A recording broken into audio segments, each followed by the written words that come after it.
I know it's only been 6 weeks since the end of the last tournament, but for some reason, these past 6 weeks have felt a heck of a lot longer than the period between the last few tournaments. I don't know what that happened. I know Einstein, something about relative time and all that nonsense, but we have got a new Grand Sumo tournament upon us, the sixth and final one of 2024. We've got injuries. We've got Kachi Klash. We've got all that good stuff coming up on the New to Sumo podcast. New to sumo, here we go. So, first of all, before we start our show today, we just want to give a quick thank you to everybody who's been joining the channel, getting involved, commenting, liking, and subscribing. It really means a lot to us. And we're just so glad that there's an audience out there that's continuing to grow in the English-speaking sumo community. It's great to be a part of it ourselves and to be able to talk about this upcoming tournament. Do you have any updates for us about what's going to be coming up in November? Yes, so two things as far as injury goes. One, the biggest one, literally and figuratively, probably. Yokozuna Terunofuji is still dealing with his diabetes and a slew of other injuries. I know that he missed the last tournament for the same one for the same reason after winning it all in July, but he it hasn't been announced yet, but probably within the next 48 hours to 3 days, we're going to get the news that he's out for this tournament, which shouldn't be a surprise. Like, I think we're reaching the point where it's pretty safe to say 2025 is going to be his swan song. Uh, Elsewhere on the banzuke, the only real wild injury story is that Maegashira won Oho, the grandson of the great Yokozuna Taiho. He apparently suffered a wild eye socket injury during the last tournament. I don't want to get too graphic or anything like that, but he underwent some surgery and it sounds like he's been doing fine, but it seems like even like the most minor thing that happens to him could knock him out. So I would just be very cautious with with putting it with investing any hope into anything from the great grandson in this upcoming tournament. Yeah, it's understandable, and it's one of those unfortunate things that we're constantly having to be mindful of in the sport. It has to do with people who like to make predictions on their various platforms, whether it's Kachi Klash, which we participate in, or some of the others. I know there's a lot out there, but it also just has to do with the experience of following the sport. You got to know in advance who is a real serious contender for the tournament, because that's what really contributes to a lot of the great storylines. And so yeah, obviously Yokozuna Terunofuji, when he's healthy and expected to compete, he's maybe the biggest story for every tournament that he's in. But most of the Hmm. time, certainly in the last year or two, he hasn't been. And so we've been fortunate to enjoy some great performances by some other really big names. And the biggest name that we spent our whole last episode applauding was Onosato. What do you think about him coming into this tournament, his first time as an Ozeki? I mean, I think that, I think the last tournament showed that the upper level of of Sanyaku is totally ripe for the taking. Like, you know, Kotozakura and Hoshoryu both had very underwhelming tournaments, but while they were still able to secure their winning records, Onosato has just looked absolutely unstoppable. I mean, he's beaten the guys that are ahead of him, all of them at least one or two times by now, I think. So there's just absolutely no reason to believe that even with his promotion that he's not, destined for, I mean, he's already a superstar, so I guess we have to either say megastar or Yokozuna stardom, one of the two. At any rate, he's definitely going to be one of the top three picks, probably for most people, to win the entire thing. However, there is someone sneaking back in all the way at the bottom who's already done it. I think Someone I that know who we, you have in mind. oh yes, we have to bring him up. He's the elephant in the room with he's I don't know what he's got, like the elephant with like I don't know what's an animal that's got like extremely tiny ankles. He's an elephant with the ankles of like a white-tailed deer. Just to be It's clear, we're talking about Takerufuji. We didn't Yes, actually. Takerufuji from the Sagatama Sable, who won the Juryo tournament in January. Then he became the first rookie in Makuuchi to win the title in March. Then he suffered an injury that kept him out of the entire May tournament. Came back briefly in July, just enough that he could stay in the Juryo levels. And then in September, he basically obliterates everybody to march all the way back up to Makuuchi, where there's a very good chance he's going to do the exact same thing again, which is why we're pretty much going to have to only talk about him when we are ready to discuss Kachi Clash. But, there's some other, just big times things to, to look at and look forward to. Kirishima looked great in the last tournament.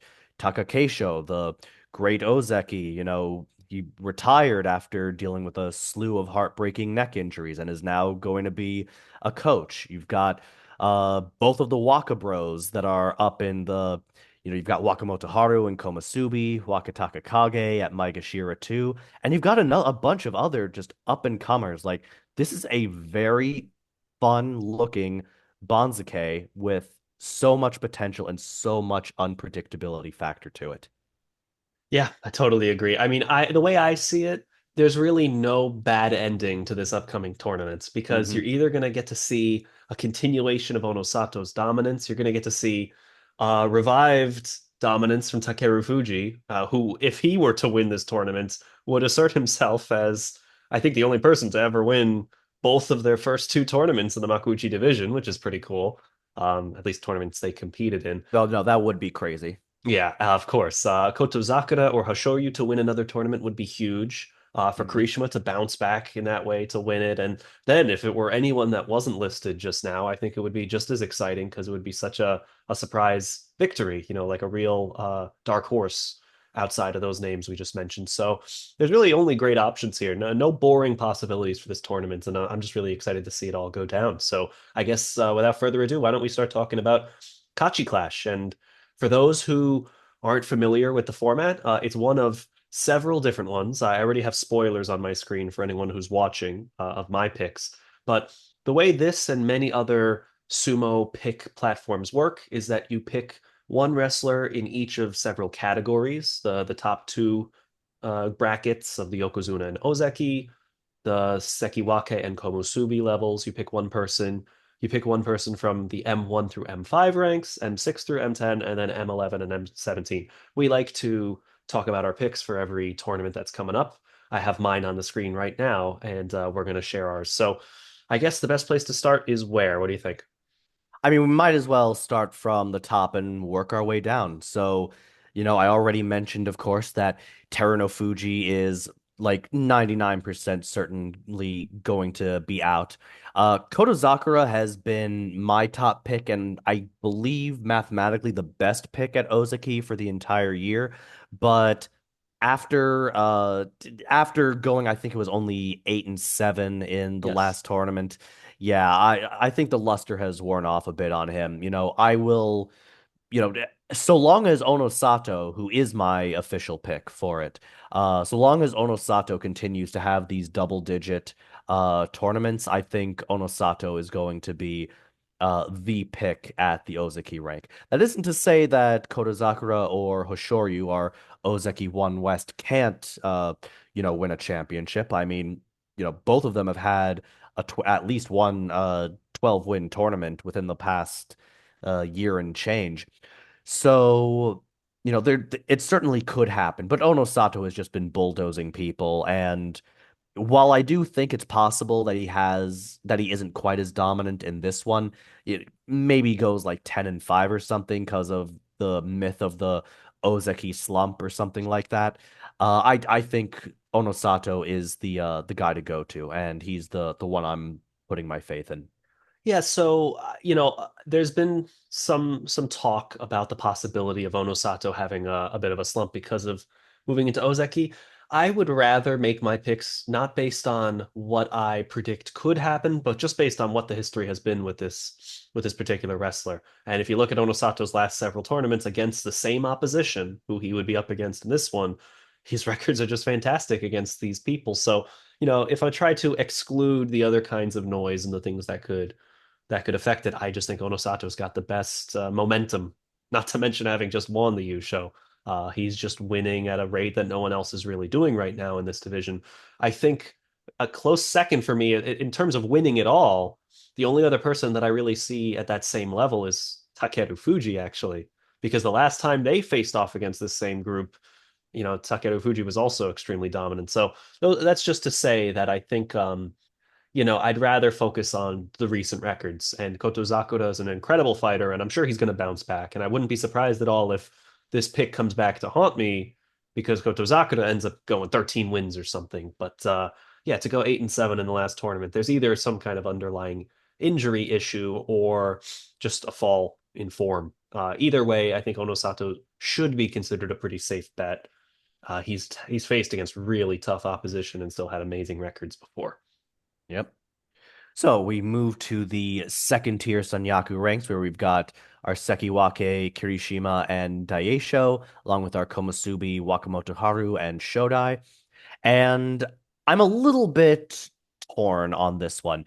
Kirishima seems like a guy who has, I mean, it's not even a question. He has the highest ceiling of these four guys because he was an Ozeki as recently as like May, I think. And then he suffered that injury and it, caused him to slip down and slip out of it altogether. But I think he is probably closer to being a more natural Ozeki than he is a Sekiwake. And the last tournament kind of showed, when this guy is healthy, he can pretty much beat anybody. I mean, and that's something. And remember, he was the winner of last year's November tournament. So maybe he's got a little bit of that Derek Jeter in him where he's Mr. November of sumo. We'll see. But Daisho is a very attractive option to me simply because he has such a high floor. Like for such a long time, he didn't have a losing record in that Sekiwake rank. It wasn't he had it in March. That was his only losing record I'm sorry, since early 2023. So that's about 12 tournaments with only one losing record at the, Maegashira, Komusubi, Sekiwake level. So if you're looking for a safer pick, somebody who is not injured the way Kirishima recently was, and is more likely to give you that like very comfortable 8 or 9 rather than that more risky, 6, 7, 8 that Kirishima's floor has, Daisho might be a good option for you. Wakamoto Haru and Shodai, I can't really predict what either one of them is going to do. Both of them seem to be just like they just seem to be right where they belong in that Komusubi upper Maegashira level, the joy. But I don't think I would pick either one of them over one of the two Sekiwake. Yeah, I gotta completely agree. I mean, I think Karishima probably has the highest ceiling of the four, Hmm. and I think Daisho is just Mr. Steady. I mean, Hmm. you can guarantee 9, 10 wins in every tournament with Daisho, but with Karishima, you never know if he's going to suddenly go and win 12 or 13. Not to mention he's done exactly that at the Ozeki level before and gone on serious Yokozuna runs. So I think all four of them are great picks, good steady hands, but yeah, probably like you said, Kirishima and Daisho. I went with Kirishima just again because of recent form, because he's sort of just below, I think, where he belongs on the ranking. So barring he was dealing with injuries basically when he dropped down to Sekiwake, and he seems to be back to his full strength now. So yeah, I would say anyone who's making picks, probably any of the four are solid, but yeah, maybe Kirishima and Daisho have a slight edge.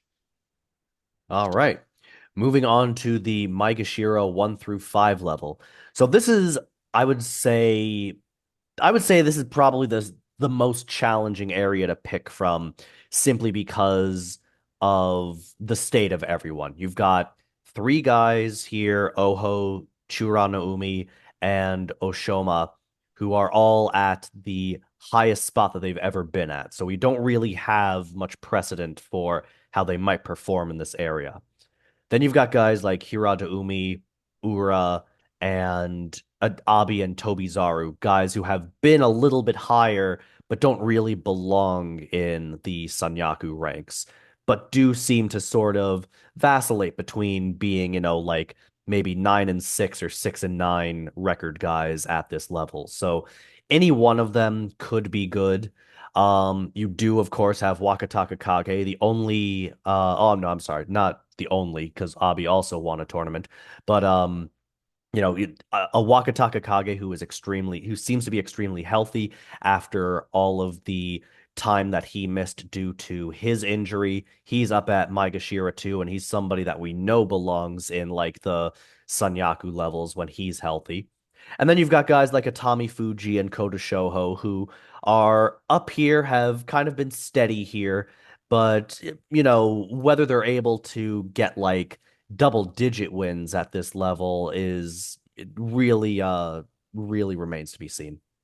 Yeah, it's one of those situations where you feel like some of these guys are capable of doing the unthinkable and winning a whole Yusho, and then you think those guys could also just have a really bad run because after all, they're not in the same echelon as those other names that we were talking about before. I mean, Abi and Wakataka Kage have such high ceilings, but in order to go on a huge run, they're going to end up having to face some of these names at the very top, and they might just struggle with those guys.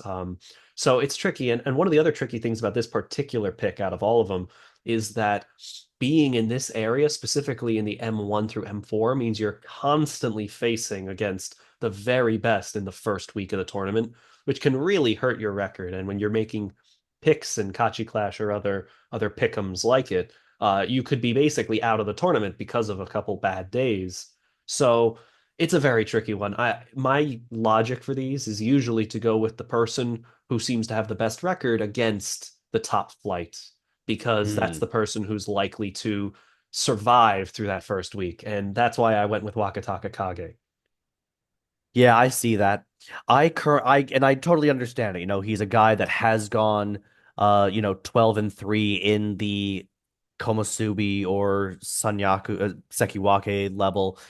Totally fine. And he's coming off a tremendous tournament. I don't He's probably going to be the top pick in this area when all's said and done. Right now, I have Abi penciled in as my pick just because he seems to thrive when he's in this particular area and only seems to struggle once he's like at the top and has to fight his way down.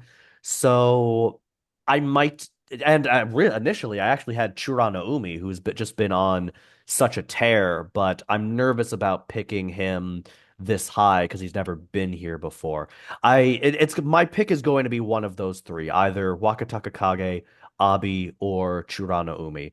Um, Atami Fuji, while I wouldn't be surprised if he has an 8-9 or an 8-7 or a 9-6 record, I just don't trust him to do that. So I'll make my pick between one of those three, and it'll probably wind up being Churana Umi just to sort of go against the grain. Totally understandable, and that's another strategy that just makes a lot of sense for these kinds of pick'ems.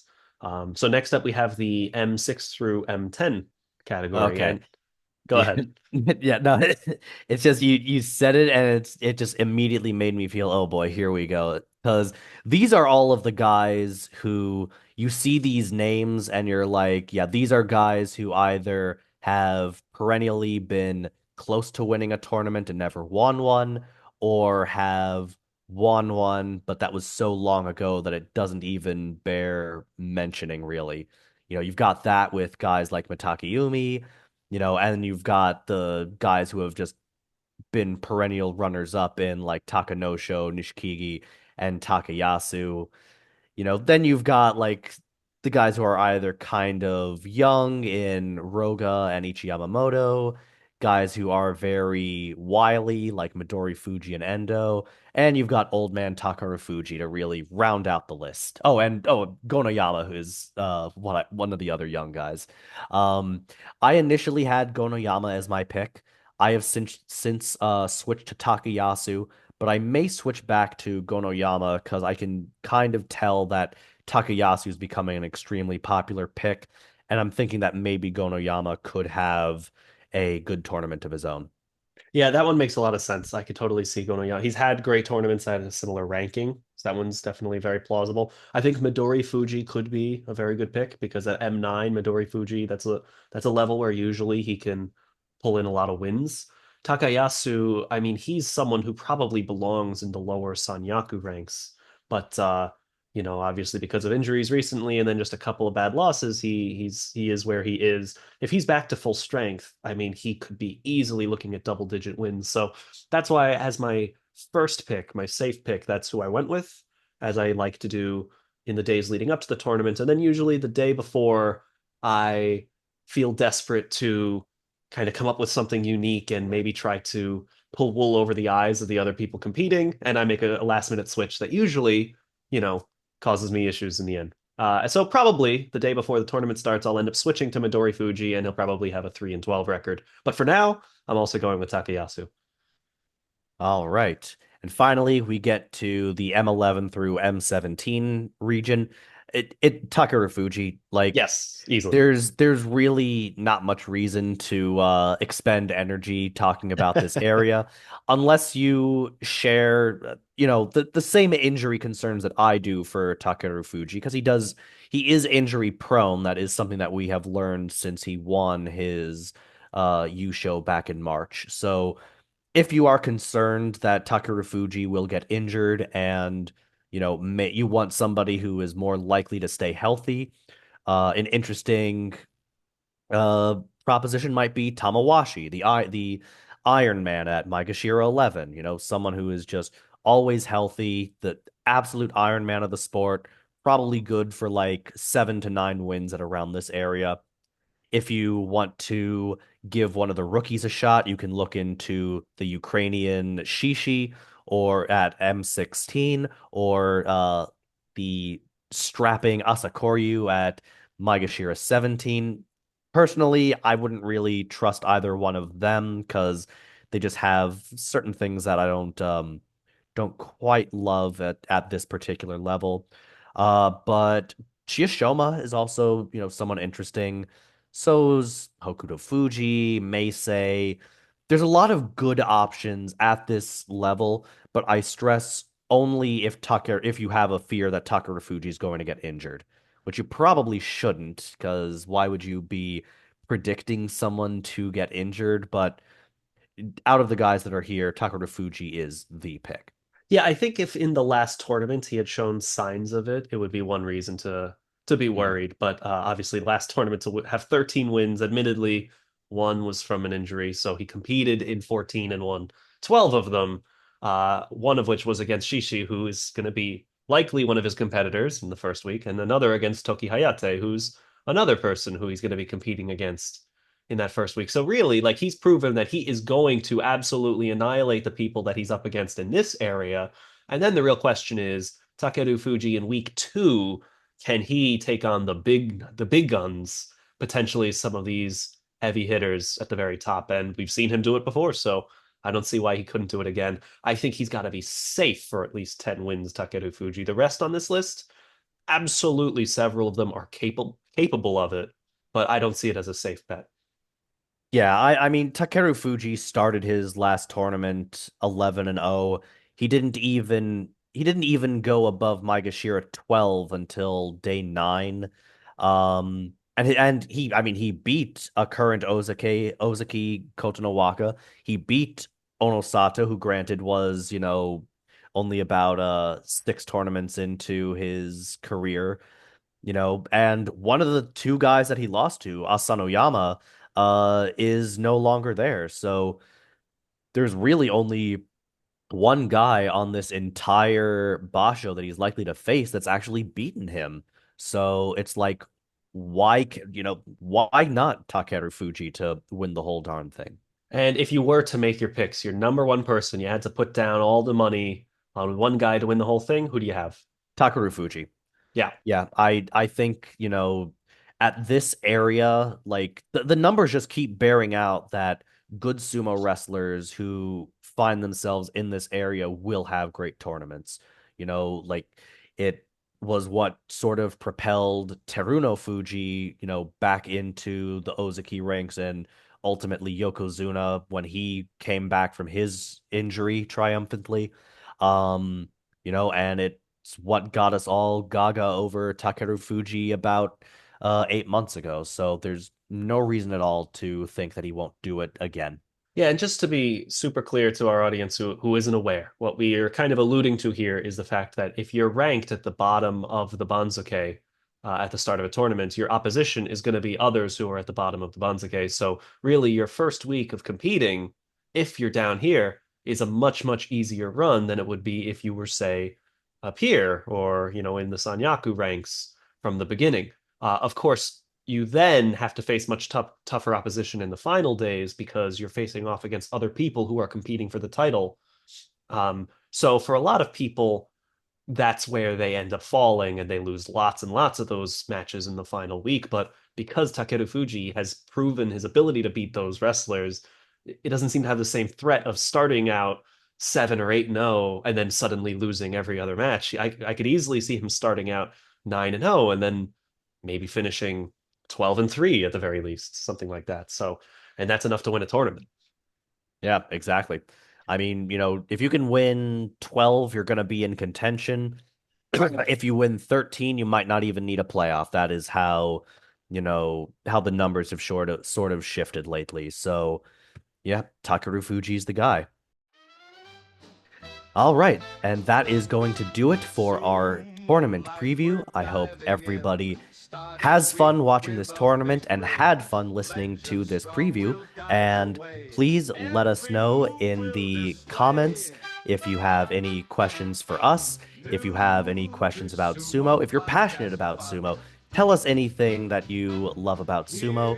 We will get to any questions in our next video and hope everybody has a great tournament. Please remember to like the video if you enjoyed it. It helps other sumo fans like yourself find the video. And everyone have a great tournament. We'll see you in the next one. Bouts and shouts your weekly treat. Every champion you'll meet. Ring the gong, it's time to learn. Sumo tales at every turn. New to Sumo Podcast Fun.